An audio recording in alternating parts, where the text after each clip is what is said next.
Hujan turun tanpa henti sejak sore hari di Desa Sumberwungu, Kecamatan Tepus, Kabupaten Gunung Kidul. Angin dari perbukitan kapur berembus dingin, menerbangkan dedaunan kering ke halaman rumah-rumah penduduk. Langit yang biasanya dipenuhi bintang, kini tertutup awan hitam pekat. Sesekali, suara petir menggelegar, memantul di antara tebing dan hutan jati yang mengelilingi desa. Malam itu, Mbah Waginem masih duduk di dapurnya yang sederhana. Perempuan tua berusia 73 tahun itu sedang menumbuk berbagai rempah untuk dijadikan jamu. Seperti biasa, ia mengenakan kebaya kusam berwarna coklat dan kain jarik tua yang sudah menemaninya selama bertahun-tahun. Di atas tungku, air mendidih sambil mengeluarkan aroma jahe, kunyit, dan serai. Namun, tiba-tiba Mbah Waginem menghentikan pekerjaannya. Keningnya berkerut. Aneh sekali. Mengapa baunya berubah menjadi anyir? Gumamnya. Ia menoleh ke arah pintu dapur. Tidak ada siapa-siapa. Hanya suara hujan dan desir angin yang terdengar dari luar rumah. Beberapa saat kemudian, suara ketukan terdengar dari jendela. Tok, tok, tok. Mbah Waginem bangkit perlahan. Tulang-tulangnya terasa ngilu. Ketika jendela dibuka, tidak ada seorang pun di sana. Hanya ranting, mungkin, katanya pelan. Namun, ketika hendak menutup jendela, pandangannya tertuju pada sesuatu yang membuat tubuhnya membeku. Di bawah pohon asem yang berdiri tidak jauh dari rumah, tampak sosok perempuan berambut panjang sedang berdiri diam sambil menundukkan kepala. Petir menyambar langit. Dalam sekejap, sosok itu lenyap. Mbah Waginem segera menutup jendela sambil beristighfar. Belum sempat ia kembali ke tungku, suara ayam berkokok tiba-tiba terdengar dari belakang rumah. Kukuruyuk. Mbah Waginem terdiam. Matanya melebar. Jam dinding menunjukkan pukul 11 malam. Tidak mungkin ada ayam yang berkokok pada jam seperti itu. Belum hilang rasa herannya. Suara benda jatuh terdengar dari ruang depan. Brak! Dengan langkah gemetar, ia berjalan menuju ruangan itu. Lampu minyak yang dibawanya bergoyang tertiup angin dingin yang tiba-tiba masuk melalui celah-celah dinding. Saat itulah, ia melihat sesuatu yang mengerikan. Cairan merah menetes perlahan dari dinding bambu rumahnya. Tetes, tetes, tetes. Cairan itu mengalir ke lantai sambil mengeluarkan bau amis yang menusuk hidung. Mudah-mudahan ini bukan pertanda buruk, bisiknya. Tiba-tiba, seluruh lampu padam. Suasana menjadi gelap gulita. Suara langkah kaki terdengar mengelilingi rumah. Tap, tap, tap. Mbah Waginem berusaha menenangkan dirinya. Dengan tangan gemetar, ia mengambil tasbih tua yang selalu disimpannya di dekat tempat tidur. Namun sebelum sempat melangkah lebih jauh, suara parau terdengar tepat di belakang telinganya. Waktumu sudah tiba, Waginem. Mbah Waginem menoleh dengan cepat. Tidak ada siapa-siapa. Pada saat yang bersamaan, tubuhnya terasa sangat panas. Dadanya sesak seolah-olah ada sesuatu yang menekan dengan kuat. Dari sela-sela telapak tangannya, darah mulai merembes keluar. Ampun, ampunilah aku, lirihnya. Tubuh perempuan tua itu tiba-tiba terjatuh ke lantai. Suara dentuman keras mengejutkan para tetangga yang tinggal di sekitar rumahnya. Pak Kromo Diharjo dan istrinya segera berlari sambil membawa lampu minyak. Mbah Waginem. Ketika pintu dibuka, mereka mendapati perempuan tua itu sudah terbaring tak sadarkan diri. Dinding rumah dipenuhi bercak merah kehitaman.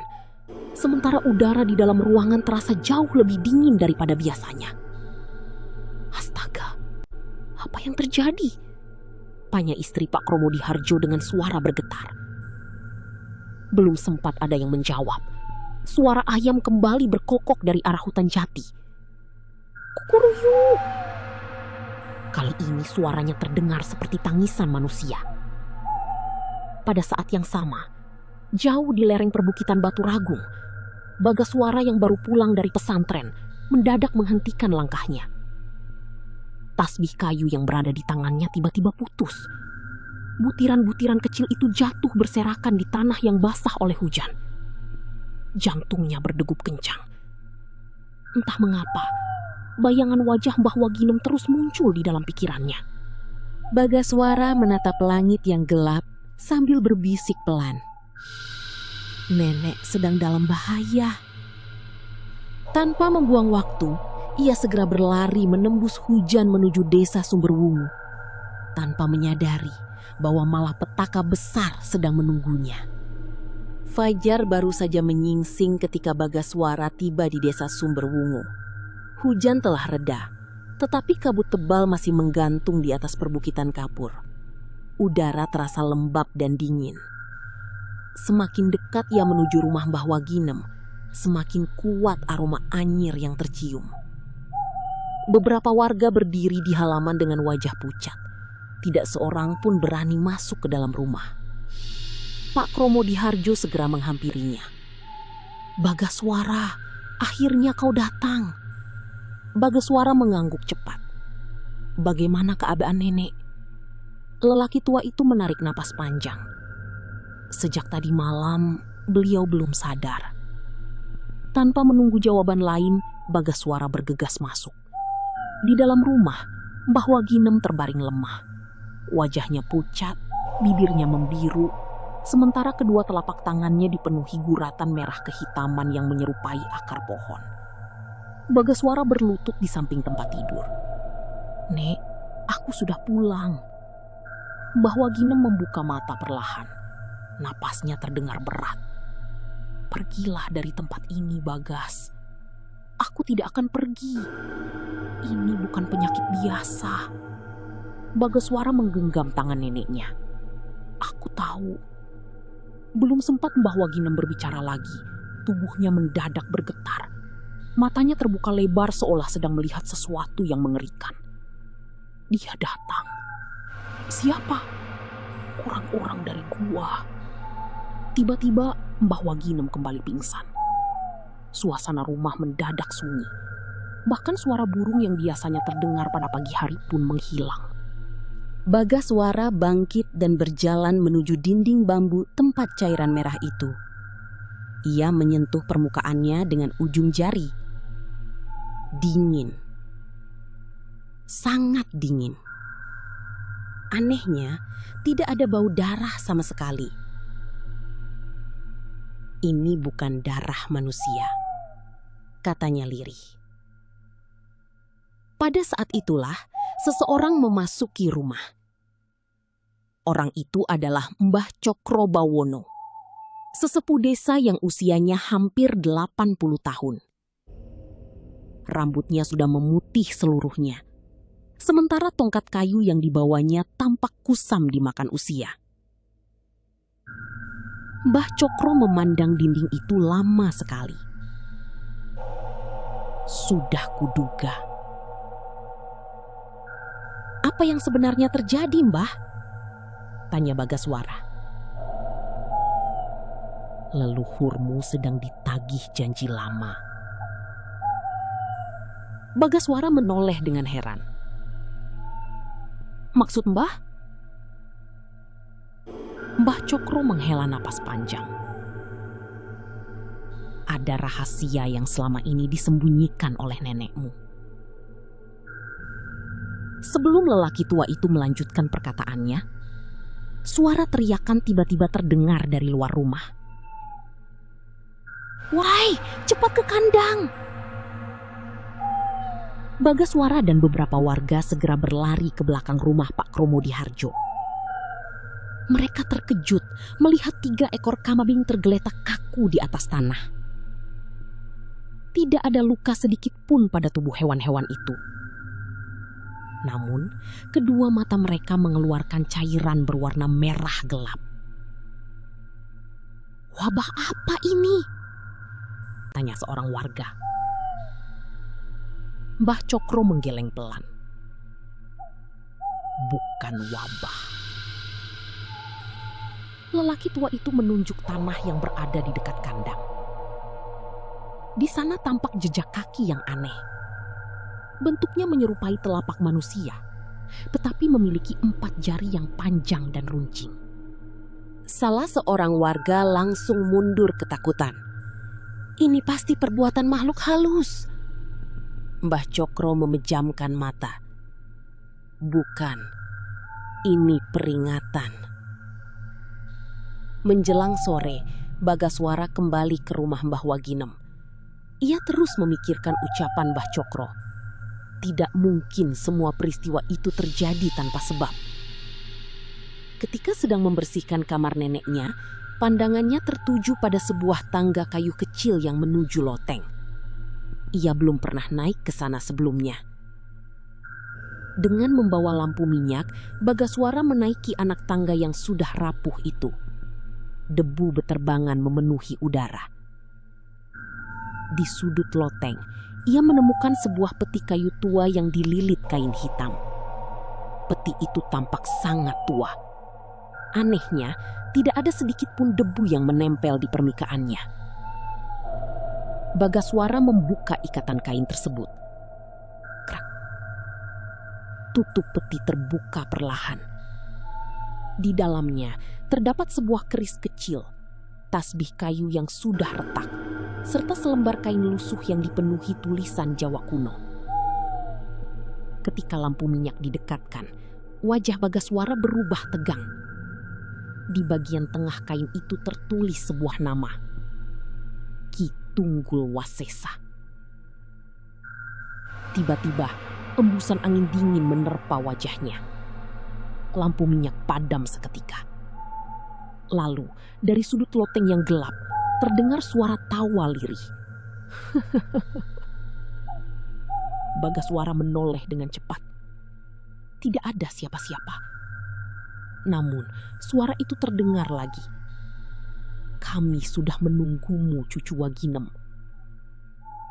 Pada saat yang sama, dari bawah rumah, Mbah Cokro berteriak dengan suara gemetar. "Bagaswara, cepat turun!" "Kenapa, Mbah?" "Waktunya sudah tiba. Aku akan menceritakan rahasia yang disembunyikan nenekmu selama puluhan tahun." Dan sejak saat itulah, Bagaswara mulai memahami bahwa peristiwa mengerikan itu berhubungan dengan sebuah ritual kuno yang pernah terjadi di Gua Jelamprong, jauh sebelum dirinya dilahirkan. Malam semakin gelap di desa Sumberwungu.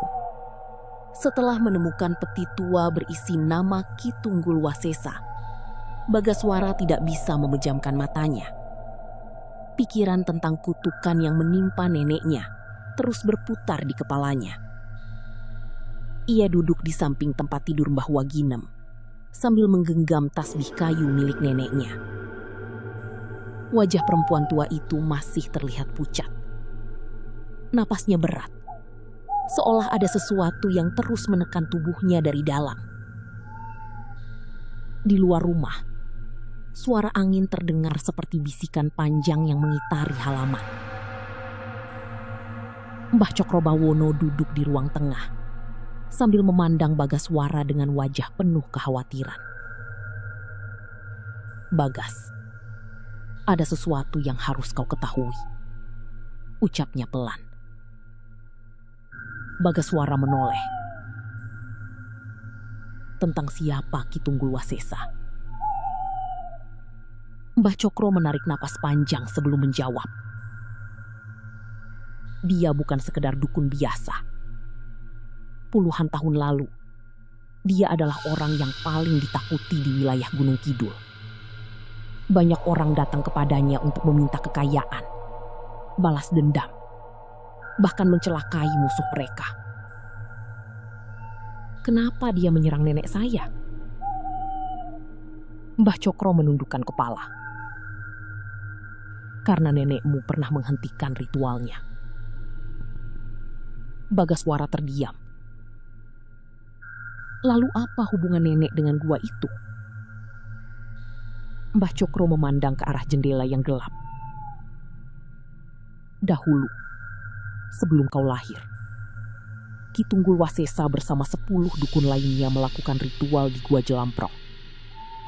Mereka ingin mendapatkan kekuatan melalui tumbal darah manusia. 10 dukun lainnya? Iya, mereka bukan orang biasa. Mereka memiliki ilmu masing-masing. Dan sekarang, mereka kembali. Suasana rumah tiba-tiba berubah dingin. Lampu minyak yang berada di meja berkedip-kedip. Bagaswara merasakan bulu kuduknya berdiri. Bagaimana cara menghentikan mereka? Mbah Cokro terdiam beberapa saat. Ada satu orang yang mungkin bisa membantumu. Siapa? Mbah Jaya Sakti. Nama itu terdengar asing bagi Bagaswara. Siapa beliau? Seorang penjaga mata air tua di lereng bukit. Banyak orang menganggapnya hanya pertapa biasa. Tapi dia mengetahui ilmu-ilmu lama yang bahkan para dukun itu takut menghadapinya. Keesokan paginya, sebelum matahari muncul sepenuhnya, Bagaswara meninggalkan desa. Ia berjalan menuju lereng bukit yang berada di sebelah timur Sumberwumu. Jalan yang dilewatinya sangat sepi. Pohon jati berdiri tinggi menutupi cahaya matahari. Kabut tipis masih menggantung di antara batang-batang pohon. Semakin jauh ia berjalan, suara kehidupan desa mulai menghilang. Tidak ada burung, tidak ada suara binatang, hanya suara langkah kakinya sendiri. Setelah hampir 2 jam berjalan, Bagaswara menemukan sebuah mata air kecil di tengah hutan.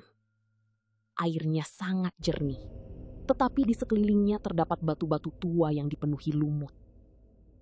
Di bawah pohon besar, seorang lelaki tua sedang duduk bersila.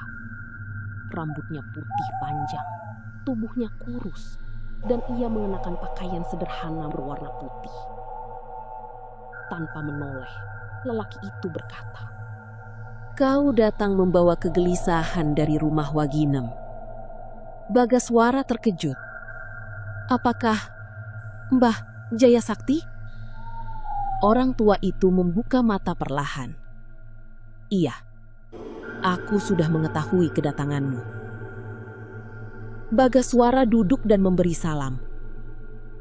"Saya datang meminta bantuan, Mbah. Nenek saya terkena teluh darah."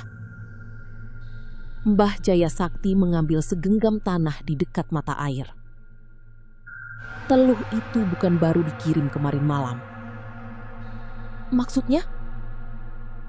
"Kutukan itu sudah disiapkan sejak lama. Mereka hanya menunggu waktu yang tepat untuk mengaktifkannya." Bagaswara mengepalkan tangannya. "Siapa mereka?" Mbah Jaya Sakti menatap tajam. 11 orang yang pernah mengikat perjanjian dengan ilmu gelap. Angin tiba-tiba bertiup kencang. Permukaan mata air bergetar. Mereka dipimpin oleh Ki Tunggul Wasesa. Tujuan mereka bukan hanya menyakiti nenekmu. Lalu apa tujuan sebenarnya? Mbah Jaya Sakti mengambil sebuah tasbih kayu nagasari yang tersimpan di balik jubahnya. "Mereka ingin memutus garis keturunan keluargamu." Bagaswara terdiam. "Tapi mengapa keluarga saya?" "Karena nenekmu adalah orang terakhir yang mengetahui cara menghentikan ritual mereka." Mbah Jaya Sakti kemudian menyerahkan tasbih itu kepada Bagaswara. "Ini bukan senjata untuk menyerang. Ini pengingat agar hatimu tidak dikuasai amarah. Bagaswara menerima benda tersebut dengan kedua tangan. Saya tidak ingin membalas dendam, Mbah. Saya hanya ingin menyelamatkan nenek saya dan menghentikan mereka. Mbah Jaya Sakti mengangguk pelan. Itulah alasan mengapa kau masih memiliki kesempatan. Namun tiba-tiba, wajah Mbah Jaya Sakti berubah serius. Bagaswara, sebelum malam ketujuh tiba, kau harus menghentikan 3 tempat ritual mereka. Kalau tidak, teluh darah akan mengikat jiwa nenekmu selamanya. Suasana hutan mendadak menjadi sunyi. Dari kejauhan terdengar suara tawa samar.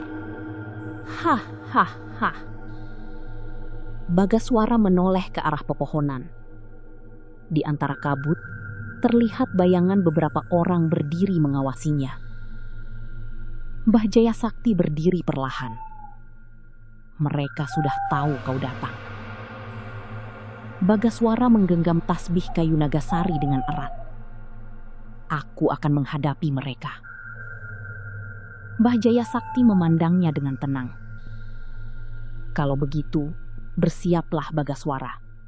Malam ini bukan hanya tentang menyelamatkan nenekmu. Ini tentang menghentikan 11 orang yang ingin menghidupkan kembali kegelapan di tanah Gunung Kidul. Setelah mendapatkan petunjuk dari Mbah Jaya Sakti, Bagaswara kembali ke desa Sumberwungu dengan membawa tasbih kayu nagasari yang diberikan kepadanya. Langkahnya terasa lebih berat dari sebelumnya.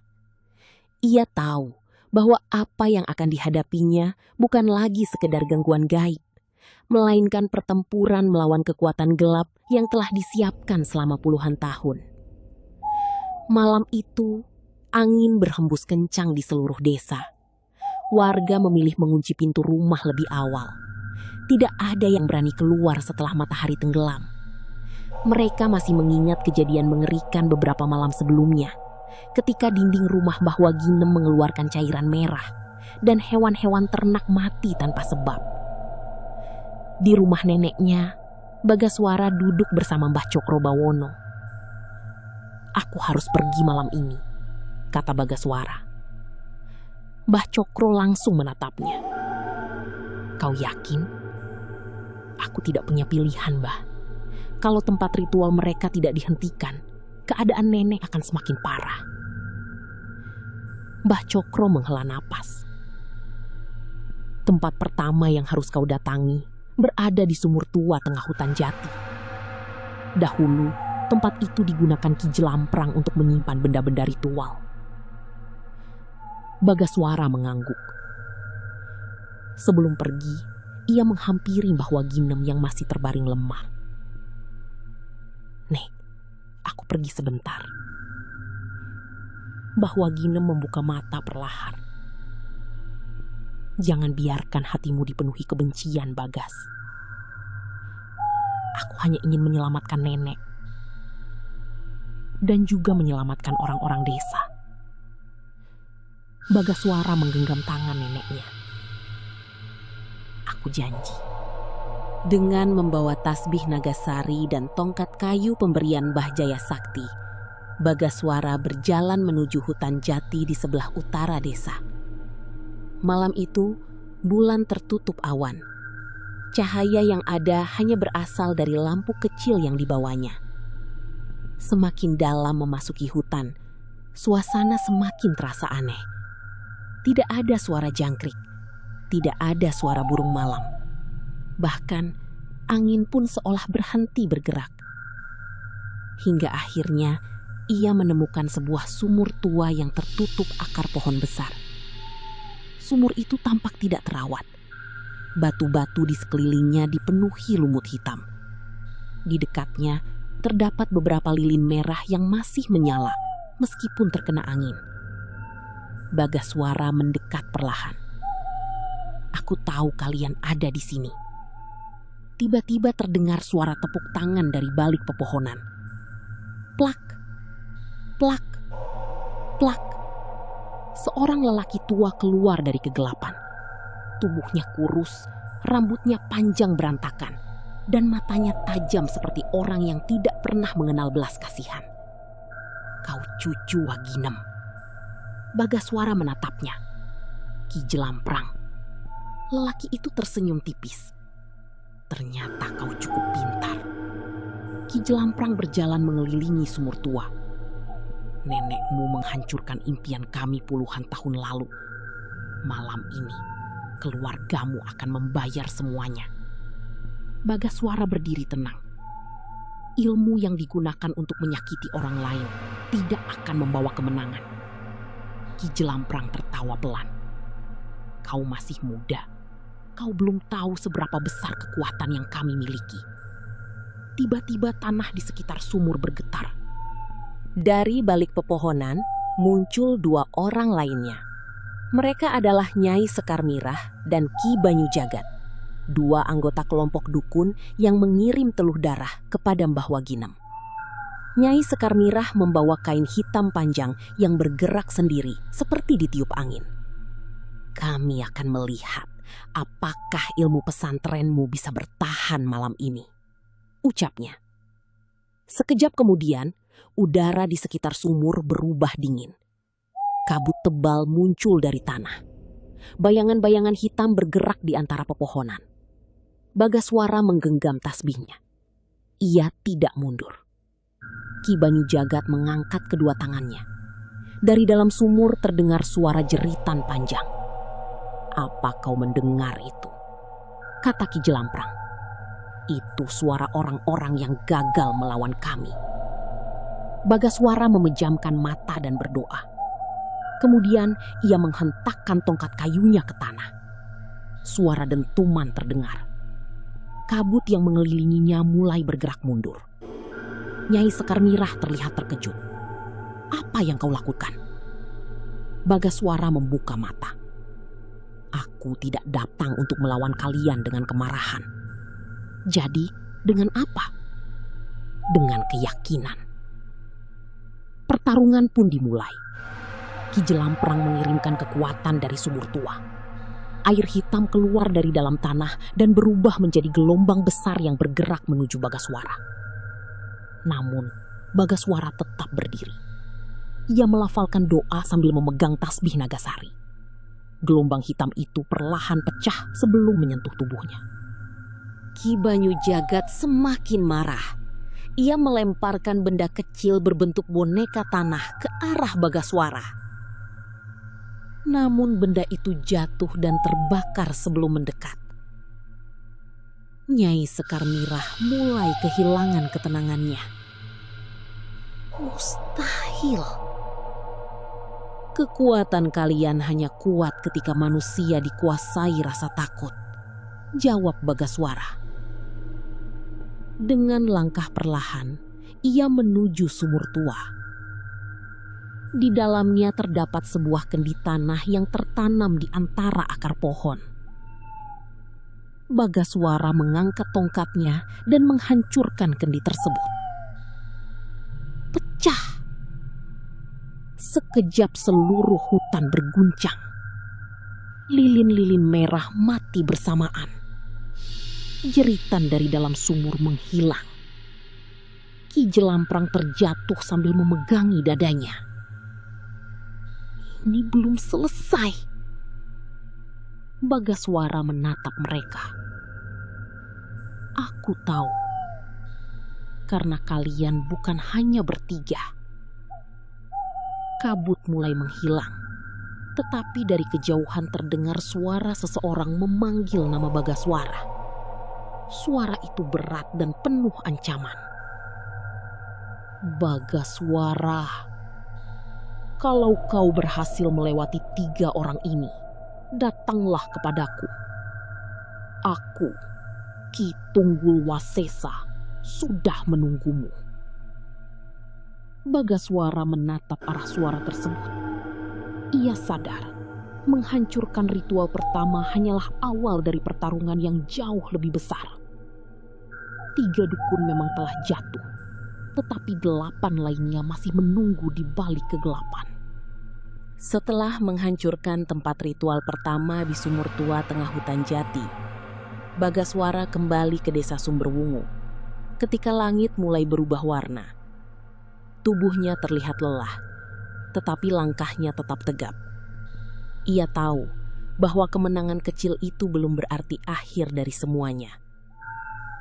Di sepanjang perjalanan pulang, ia merasakan sesuatu yang berbeda. Hutan yang biasanya terasa sunyi, kini seperti menyimpan kemarahan.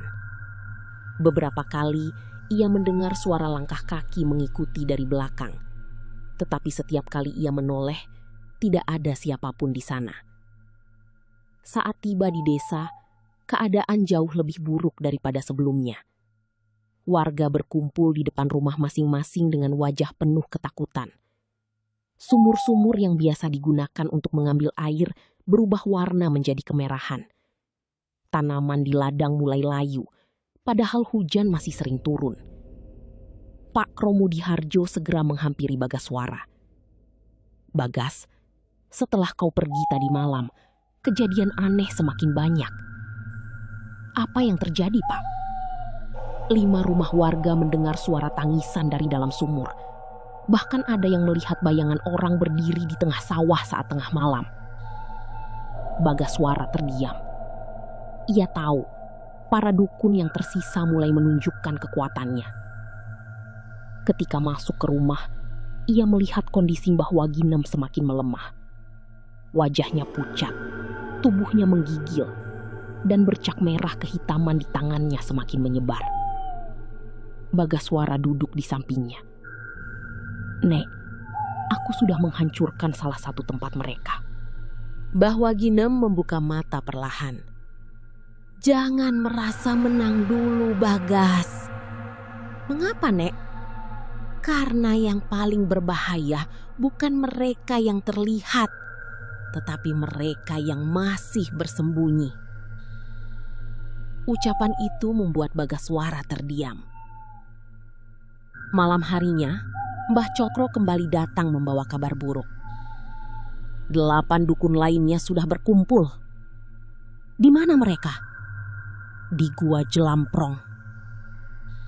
Bagaswara mengingat nama tempat itu. Gua yang selama ini menjadi sumber awal munculnya kutukan keluarga mereka. Mereka sedang melakukan ritual terakhir. Mbah Cokro mengangguk. Jika ritual itu selesai, teluh darah tidak hanya menyerang nenekmu.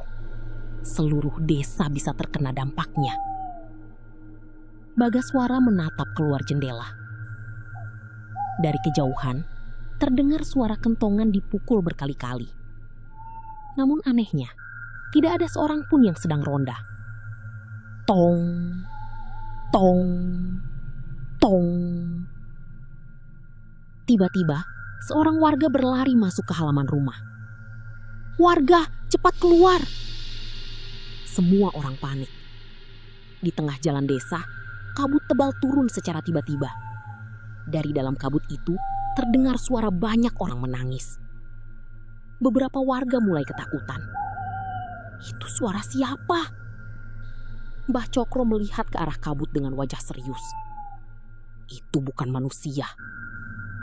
Bagaswara berjalan mendekat. Dari dalam kabut, muncul bayangan-bayangan hitam yang bergerak perlahan menuju rumah-rumah warga. Ia menggenggam tasbih Nagasari.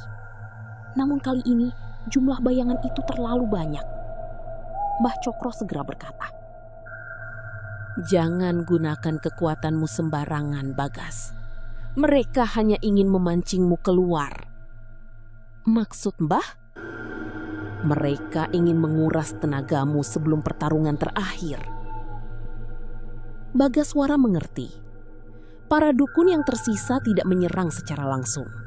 Mereka ingin membuat desa kacau agar dirinya kehilangan fokus. Malam semakin larut. Bagaswara kemudian pergi menuju rumah Mbah Jaya Sakti untuk meminta petunjuk terakhir.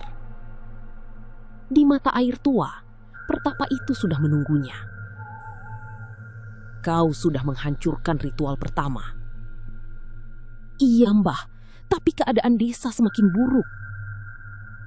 Mbah Jaya Sakti mengambil segenggam air dari mata air. "Karena mereka sudah memasuki tahap kedua." Apa yang harus saya lakukan?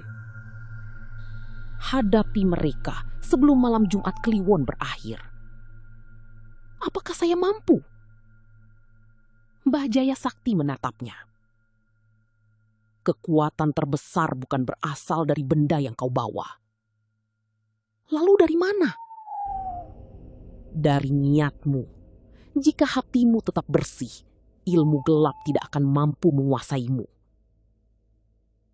Sebelum Bagaswara pulang, Mbah Jaya Sakti memberikan sebuah pesan terakhir.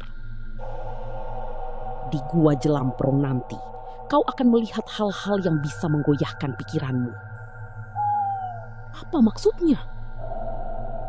Mereka akan menunjukkan ketakutan terbesar dalam hidupmu. Bagaswara menatap pertapa itu. Dan bagaimana cara menghadapinya? Jangan percaya semua yang kau lihat. Malam berikutnya, keadaan desa Sumberwungu semakin mencekam. Langit berubah gelap meskipun tidak ada hujan. Angin membawa bau tanah basah bercampur aroma dupa. Di rumah, Mbah Waginem tiba-tiba duduk dengan mata kosong. Bagas. Iya, Nek. Kalau nanti aku tidak selamat. Bagaswara langsung memegang tangannya. Jangan bicara seperti itu. Mbah Waginem tersenyum lemah. Janjikan satu hal. Apa? Jangan biarkan kebencian mengalahkan hatimu. Bagaswara menunduk.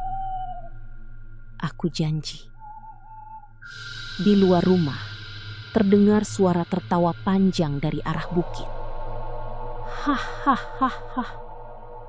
Suara itu bukan suara manusia. Bagaswara berdiri dan memandang ke arah gelapnya hutan. Ia tahu waktunya sudah tiba. 8 dukun yang tersisa telah menunggunya di Gua Jelamprong. Dan kali ini, ia tidak hanya akan menghadapi ilmu teluh darah. Ia akan menghadapi sumber kegelapan yang telah menghantui keluarganya selama puluhan tahun. Malam Jumat Kliwon akhirnya tiba. Langit di atas desa Sumberwungu terlihat berbeda dari biasanya. Bulan tertutup awan hitam. Sementara angin dari arah perbukitan bergerak membawa hawa dingin yang menusuk sampai ke tulang. Bagaswara berdiri di depan rumah Mbah Waginem dengan membawa tongkat kayu pemberian Mbah Jaya Sakti dan tasbih Nagasari di tangannya. Ia tahu malam ini adalah penentuan terakhir. Di dalam rumah, Mbah Waginem masih terbaring lemah. Sebelum pergi, Bagaswara kembali mendekati neneknya. Nek, aku akan pergi ke Gua Jelamprong. Mbah Waginem membuka matanya perlahan. Jangan biarkan rasa marah menguasaimu, Bagas. Aku ingat pesan nenek. Kalau mereka mencoba membuatmu melihat masa lalu, jangan percaya semuanya. Bagaswara mengangguk. Aku akan kembali membawa kemenangan. Mbah Waginem tersenyum kecil. Bukan kemenangan yang penting, Bagas. Yang penting adalah kebenaran. Setelah berpamitan, Bagaswara berjalan menuju Gua Jelamprong yang berada jauh di balik hutan. Jalan menuju gua itu gelap dan licin. Kabut turun semakin tebal hingga jarak pandang hanya beberapa meter. Suasana hutan sangat berbeda malam itu. Tidak ada suara hewan. Tidak ada suara dedaunan. Seolah seluruh alam sedang menunggu sesuatu terjadi. Setelah berjalan cukup lama, Bagaswara akhirnya sampai di depan mulut gua. Dari dalam terdengar suara lantunan mantra yang tidak jelas. Cahaya merah terlihat bergerak dari dalam. Bagaswara menarik napas panjang, lalu melangkah masuk. Di dalam gua, 8 dukun telah berkumpul mengelilingi sebuah altar batu. Di tengah altar terdapat kendi tanah liat besar yang dipenuhi cairan merah gelap. Di belakang mereka, berdiri Ki Tunggul Wasesa. Dukun tua itu mengenakan pakaian hitam, wajahnya penuh keriput, tetapi sorot matanya masih sangat tajam. Akhirnya cucu Waginem datang juga. Bagaswara berdiri tenang. "Hentikan semua ini, Ki Tunggul." Dukun tua itu tertawa kecil. "Kau masih percaya bisa menghentikan kamu sendirian? Aku tidak datang karena merasa kuat. Lalu kenapa kau datang?" "Karena ada orang yang harus aku lindungi." Ki Tunggul tersenyum sinis. Kata-kata yang sama seperti nenekmu puluhan tahun lalu. Nama Mbah Waginem membuat Bagaswara terdiam. Ki Tunggul melangkah mendekat. "Nenekmu menghancurkan ritual kami.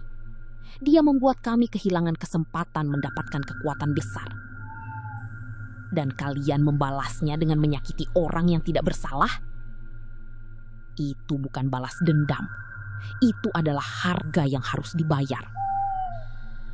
Bagaswara mengepalkan tangan. Ilmu yang meminta korban manusia tidak akan pernah membawa keberkahan. Wajah Ki Tunggul berubah marah. "Habisi dia." 8 dukun segera bergerak. Seketika, seluruh gua bergetar. Dari celah-celah batu muncul kabut hitam yang bergerak seperti makhluk hidup. Suara jeritan terdengar dari lorong-lorong gua. Bagaswara memegang tasbih Nagasari dan mulai berdoa. Salah satu dukun melemparkan benda berbentuk boneka tanah ke arahnya. Namun sebelum menyentuh tubuhnya, benda itu jatuh dan hancur. Dukun itu terkejut. Bagaimana mungkin? Bagaswara tidak menjawab. Ia terus berjalan menuju altar. Namun tiba-tiba, suasana berubah. Di depan matanya muncul bayangan rumahnya. Ia melihat Mbah Waginem terbaring kesakitan. "Bagaswara, tinggalkan semua ini." Suara neneknya terdengar menangis. Langkah Bagaswara berhenti. "Nenek?" Ia hampir mendekat, tetapi kemudian ia teringat pesan Mbah Jaya Sakti. "Jangan percaya semua yang kau lihat." Bagaswara memejamkan mata. Ini hanya tipuan. Bayangan itu berubah menjadi asap hitam dan menghilang. Ki Tunggul terlihat kesal. "Kau cukup kuat menahan ilusi. Tapi apakah kau mampu menghadapi ini?" Dukun tua itu mengangkat tangannya. Tanah gua tiba-tiba pecah.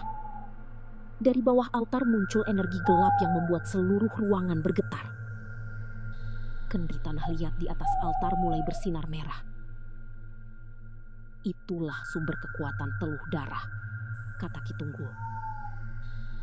"Selama benda itu ada, kutukan tidak akan pernah berhenti." Bagaswara melihat kendi tersebut. Ia tahu benda itu harus dihancurkan. Dengan langkah cepat, ia maju. Namun para dukun berusaha menghalangi. Pertarungan terakhir pun terjadi. Suara batu runtuh memenuhi gua. Angin berputar keras. Api obor bergoyang liar. Satu persatu tempat pemujaan kecil di sekitar altar dihancurkan Bagaswara. Para dukun mulai kehilangan kekuatan. Ki Tunggul semakin marah. "Kau tidak tahu apa yang sedang kau hancurkan. Aku tahu. Kau menghancurkan warisan besar yang telah kami bangun." Bagaswara menatapnya. "Yang kalian bangun bukan warisan. Kalian hanya mewariskan penderitaan." Dengan sisa tenaganya, Bagaswara mengangkat tongkat kayu Nagasari. Ia menghantam altar batu. Berak! Retakan besar muncul. Kendi teluh darah mulai pecah. Tiba-tiba, seluruh gua berguncang hebat. Suara jeritan memenuhi ruangan. Ki Tunggul terjatuh. "Tidak, jangan hancurkan itu!" Namun sudah terlambat. Kendi itu pecah menjadi beberapa bagian. Cahaya putih memenuhi seluruh gua. Kabut hitam yang selama ini memenuhi ruangan mulai menghilang. 8 dukun terdiam. Kekuatan mereka lenyap. Tetapi Ki Tunggul masih berdiri dengan tatapan penuh kebencian. "Kau pikir ini sudah selesai?" Bagaswara menatapnya. "Aku tahu belum selesai." Dukun tua itu tersenyum tipis. "Karena rahasia sebenarnya belum kau ketahui." Sebelum tubuhnya menghilang dalam kepulan asap gelap, Ki Tunggul berbisik, "Waginem bukan hanya korban. Dia menyimpan sesuatu yang bahkan tidak pernah kau ketahui." Suasana gua kembali sunyi. Bagaswara berdiri sendirian di tengah reruntuhan ritual. Ia berhasil menghentikan teluh darah. Namun, ucapan terakhir Ki Tunggul membuat hatinya gelisah. Ternyata, di balik serangan 11 dukun itu, masih ada rahasia besar tentang masa lalu Mbah Waginem yang belum terungkap. Fajar mulai muncul di balik perbukitan kapur Gunung Kidul ketika Bagaswara keluar dari gua Jelamprong. Tubuhnya terlihat lelah.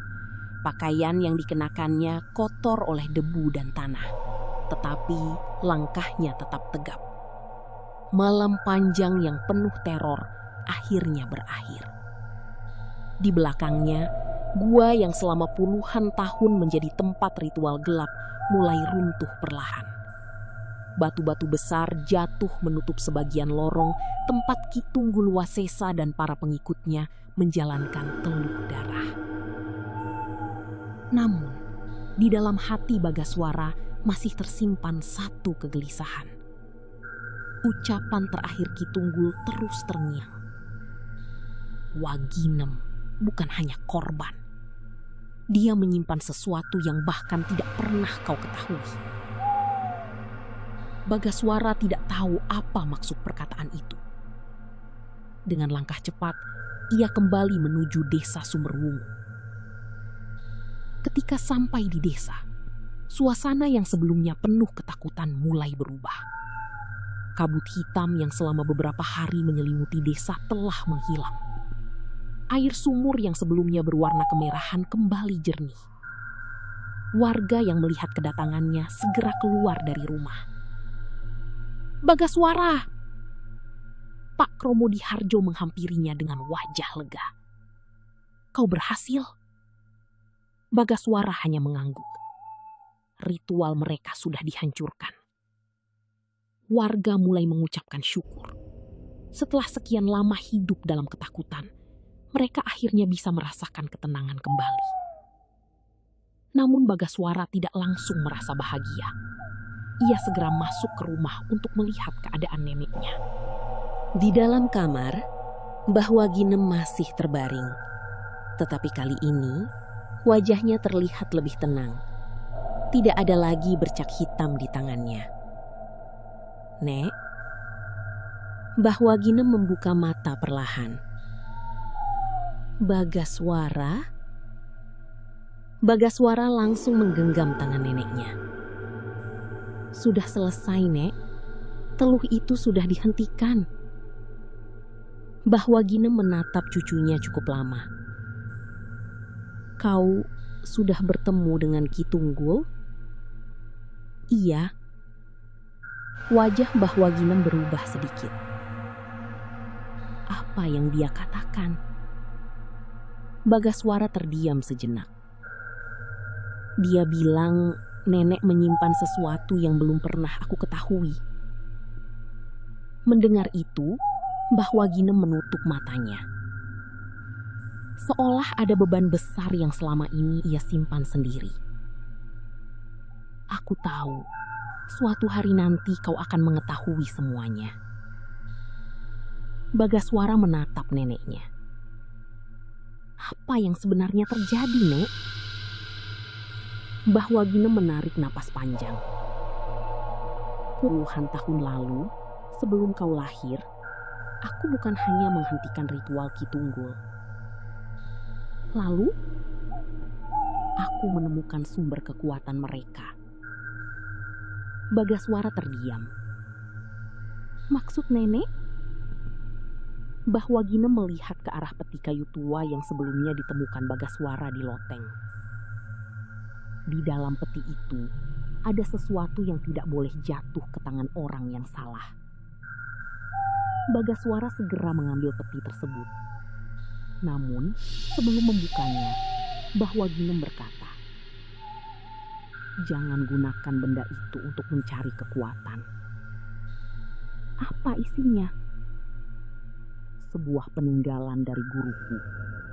Bukan untuk menyerang, tetapi untuk menjaga keseimbangan." Bagaswara membuka peti perlahan.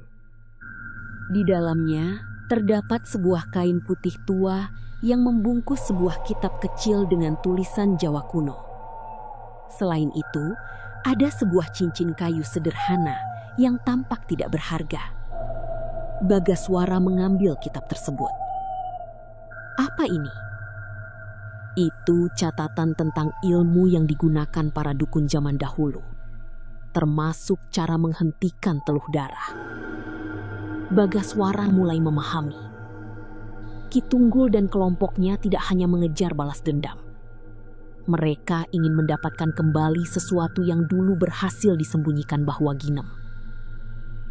Beberapa hari kemudian, keadaan desa Sumberwungu kembali normal. Warga mulai bekerja di ladang, anak-anak kembali bermain di jalan desa. Dan tidak ada lagi suara-suara aneh yang muncul saat malam tiba. Tetapi Bagaswara masih sering mengunjungi Gua Jelamprong. Ia memastikan tempat itu tidak kembali digunakan untuk ritual gelap. Suatu malam, ketika ia duduk di dekat mata air bersama Mbah Jaya Sakti, pertapa tua itu berkata, "Kau sudah melewati ujian besar." Bagaswara menggeleng. "Saya hanya berusaha melakukan apa yang benar." Mbah Jaya Sakti tersenyum. "Itulah alasan mengapa kau mampu melewatinya. Tapi masih ada sesuatu yang mengganggu pikiran saya, Mbah." "Apa itu?" "Ucapan Ki Tunggul sebelum pergi." Mbah Jaya Sakti terdiam. "Orang yang berjalan dalam kegelapan sering meninggalkan ancaman terakhir sebelum jatuh. Apakah masih ada bahaya?" Mbah Jaya Sakti melihat ke arah hutan yang gelap. "Selama manusia masih memiliki keserakahan dan kebencian, ilmu seperti itu tidak akan pernah benar-benar hilang." Bagaswara memahami maksudnya. Perjuangan melawan 11 dukun memang telah berakhir, tetapi pelajaran yang ia dapatkan jauh lebih besar. Kekuatan bukanlah tentang siapa yang paling hebat, bukan tentang siapa yang mampu menguasai ilmu paling tinggi, tetapi tentang siapa yang tetap menjaga hatinya ketika diberikan kesempatan untuk membalas dendam. Bertahun-tahun kemudian, warga desa Sumberwungu masih menceritakan kisah tentang seorang santri muda yang berani menghadapi 11 dukun sakti demi menyelamatkan neneknya. Mereka mengenang Bagaswara bukan sebagai orang yang mengalahkan ilmu hitam, melainkan sebagai seseorang yang berhasil membuktikan bahwa keberanian, keyakinan, dan hati yang bersih mampu mengalahkan kegelapan sebesar apapun. Namun jauh di dalam hutan jati Gunung Kidul, di sebuah tempat yang tidak pernah didatangi manusia, terkadang masih terdengar suara bisikan pelan saat malam tiba, seolah mengingatkan bahwa kisah tentang teluh darah belum sepenuhnya berakhir.